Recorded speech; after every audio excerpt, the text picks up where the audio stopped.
Halo teman-teman, kalian pernah nggak sih belanja di Alfamart atau minimarket lainnya? Pasti pernah dong. Nah, kalian pernah kepengen nggak sih bagaimana sistem kerja dari kasir tersebut?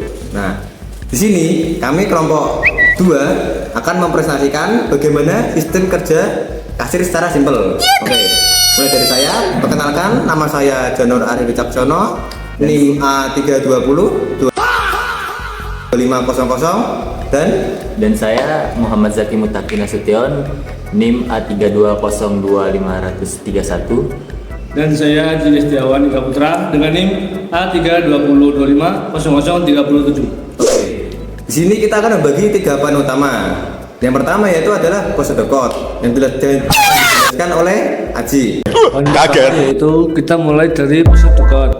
Secara definisi, procedure code itu rancangan logika program menggunakan bahasa manusia sehari-hari biar lebih gampang dipahami sebelum memulai ngoding. Logika kasir kita simpel banget dan ini bentuk struktur kasirnya. Yang pertama yaitu kita bikin tempat buat menyimpan data, terus kasir akan input nama barang, harga barang, dan jumlah barang. Program bakal nanya, mau nambah barang? Kalau ya, berarti proses diulang. Kalau tidak, program langsung hitung total belanjanya, masukin uang bayar, dan nampilin kembalian. Nah, biar kebayang bentuk visualnya, poin kedua akan dijelaskan oleh teman saya yaitu Yaki Mutakin Nasution. Oke teman-teman, sekarang kita masuk ke poin kedua, flowchart. Apa sih definisinya flowchart itu? Nah, flowchart adalah diagram alir yang menunjukkan langkah-langkah program menggunakan bentuk ruang. Dan ini bentuk gambar dari flowchart kasir. Alurnya kita mulai dari simbol oval untuk startnya. Kemudian kita masuk ke persegi panjang buat inisialisasi datanya. Nah, terus ke jajar genjang untuk input datanya dan barangnya. Nah, yang paling penting apa sih? Yang paling penting ada di simbol belah ketupat ini. Ini adalah percabangan.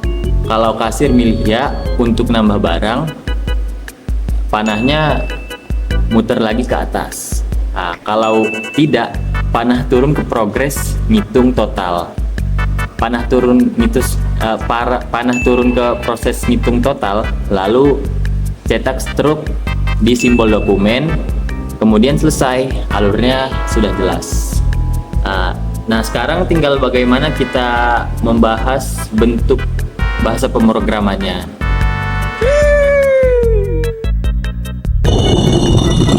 Oke, kita masuk ke poin ketiga, yaitu kita akan mengeksekusi kode pakai Python. Sebelum itu, kita akan menggunakan metode 3, yaitu array, perulangan, while, dan for. Nah, kita mulai dari array. Apa itu definisinya?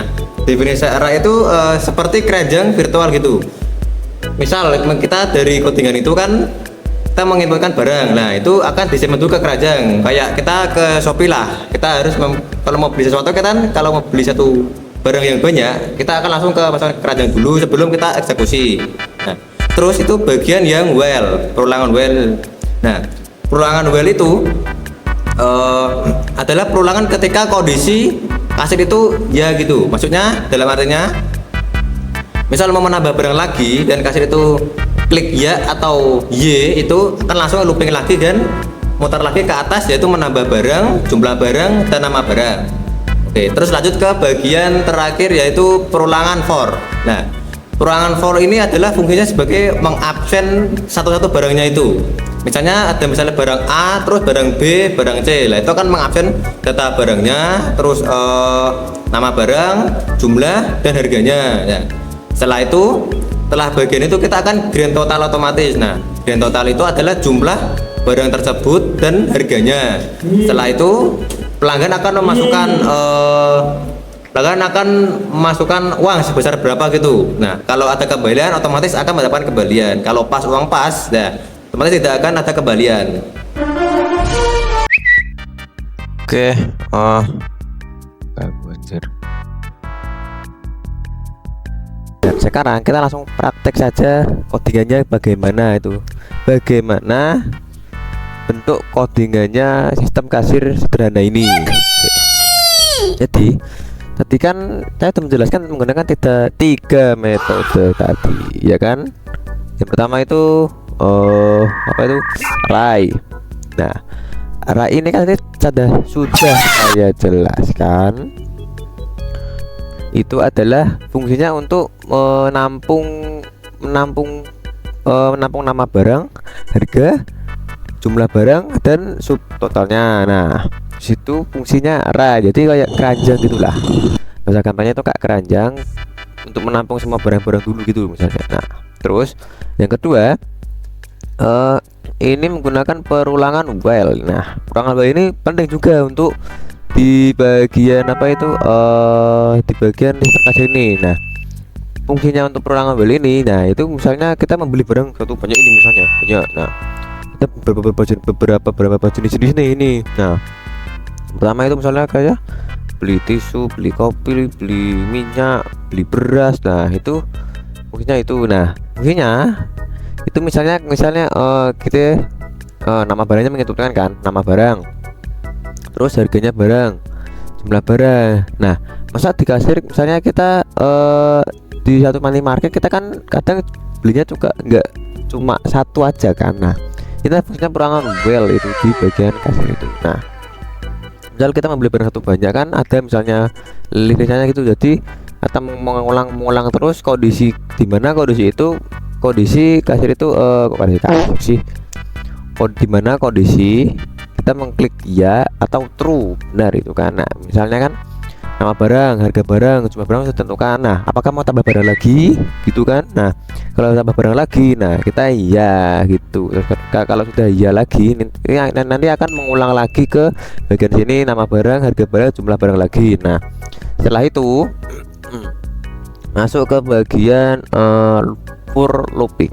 Nah, for looping ini fungsinya untuk tadi sudah saya jelaskan, untuk mengupdate satu-satu atau ngelist satu-satu nama barang-barang tersebut yang sudah ada di listisan tersebut. Nah, misal tadi kan ada barang itu kopi, minyak, beras. Nah, itu fungsinya untuk ngelist satu barang itu ada jumlahnya berapa, harganya berapa, nama barangnya apa. Setelah itu masuk ke grand total. Nah, grand total itu maksudnya ini, grand totalnya ini. Nah, masuk ke grand total ini. Nah, terus masuk ke bagian pembayaran. Nah, pada bagian pembayaran ini nanti kan ada di kasir kita kan itu kan membeli sesuatu misal harga barangnya 34.000, terus kita membayarkan uang sebesar 35.000. Nah, di situ pasti ada kembaliannya. Nah, itu pengembaliannya juga. Dan itu juga kalau menginfokan barangnya itu kalau uangnya kita pas ya udah pas gitu. Terus juga kalau uangnya kita kurang ya udah kurang gitu. Makanya maafin apa ini anjir. Terus kita coba langsung ke runningnya aja ya. Oke. Nama barang pertama adalah minyak goreng. Oke, langsung enter. Harga satunya misalnya 28.000. 23. Ya, oke. Kita membeli 7. Oke. Mau nambah barang lagi? Ya. Terus masukkan barang lagi, misal saya membeli tisu. Oke. Harga satuannya misal 10.000 ya. 10.000. Terus saya membeli 4. Terus nambah lagi ya 1 kali ya.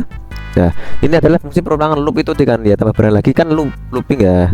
Ya gitu harus terus. Nah, nama barangnya tersebut nanti kan sama semua kan, looping kan itu mengulang-ulang kembali kan nama barang, harga barang, satuan belinya berapa. Nah, itu fungsinya looping itu. Nah, nama barang misalnya saya beli good day.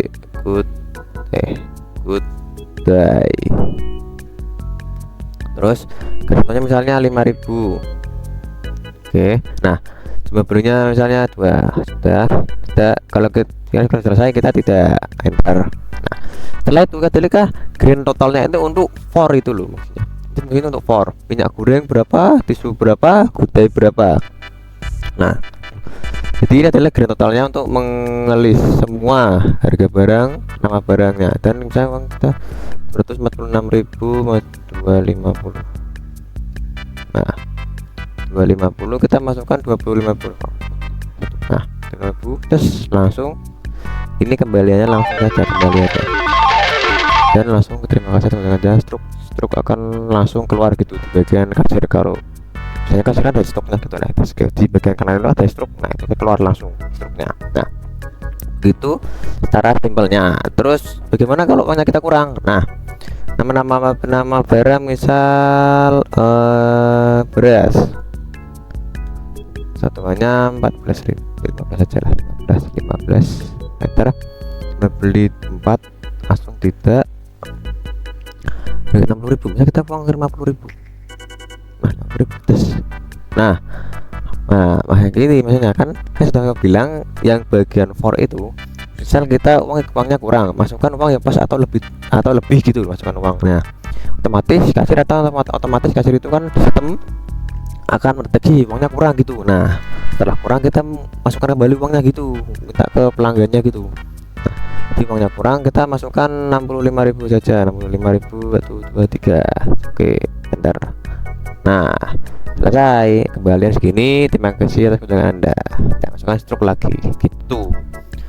Dan begitu adalah, nah demikian itulah praktik secara sederhananya sistem kasirnya. Sebenarnya ada yang lebih kompleks lagi, ada, tapi membutuhkan hardware. Gak ada sih. Sekian dari saya, terima kasih.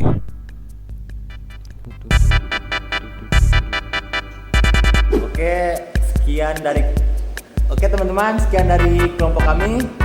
Kalau ada salah kata Mohon dimaafkan. Kita dari kelompok 2 undur pamit diri.